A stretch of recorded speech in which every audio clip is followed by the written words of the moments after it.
Hello అండి, welcome to handy kitchen. ఈరోజు మనం విలేజెస్లో గుత్తొంకాయ ఎలా చేసుకుంటారో చూసేద్దామండి.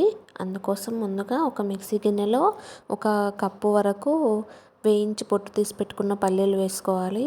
అందులోకి ఒక 6 నుంచి 7 వరకు వెల్లుల్లి, ఇంకా ఒక 1 టేబుల్ స్పూన్ కారం, ఒక 2 టేబుల్ స్పూన్స్ వరకు ధనియాల పొడి, అలాగే కొంచెం పసుపు, ఇంకా ఎండు కొబ్బరి ముక్కల్ని ఇలా కట్ చేసి వేసుకొని పౌడర్ లాగా గ్రైండ్ చేసుకోవాలి.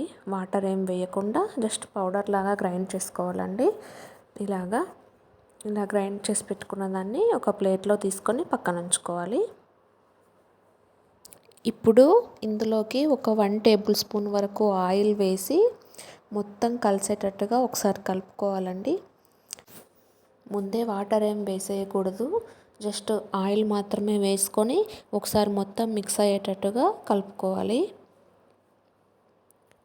ఇప్పుడు కొన్ని వాటర్ వేసుకుంటూ ముద్దలాగా కలుపుకోవాలి.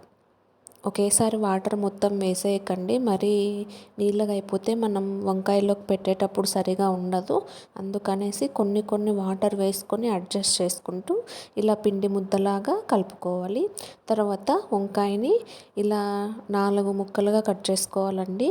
మధ్యలోకి ఇలా కట్ చేసుకున్న వాటిలో మనం కలుపుకున్న మసాలాని యాడ్ చేసుకోవాలి. ఇలా ఫస్ట్ ఒక సైడ్ పెట్టిన తర్వాత మళ్ళీ ఇంకొక సైడ్ కూడా నింపుకోవాలి. ఇలాగే మిగిలిన వంకాయలన్నింటినీ కూడా నిదానంగా నింపేసుకోవాలి. ఇప్పుడు స్టవ్ మీద ఒక గిన్నె పెట్టుకొని అందులో 4 to 5 టేబుల్ స్పూన్స్ వరకు ఆయిల్ వేసి అందులో ఒక 1 టేబుల్ స్పూన్ ఆవాలు, 1 టేబుల్ స్పూన్ జీలకర్ర, మనం మామూలుగా పోపుకి వేసుకునేవన్నీ వేసుకోవాలండి. అలాగే వాటితో పాటు ఒక 2 మిరియాలు, ఒక 2 లవంగాలు, కొంచెం కరివేపాకు, ఇంకా ఎండుమిరపకాయలు ఇలా కట్ చేసుకొని వేసుకోవాలి.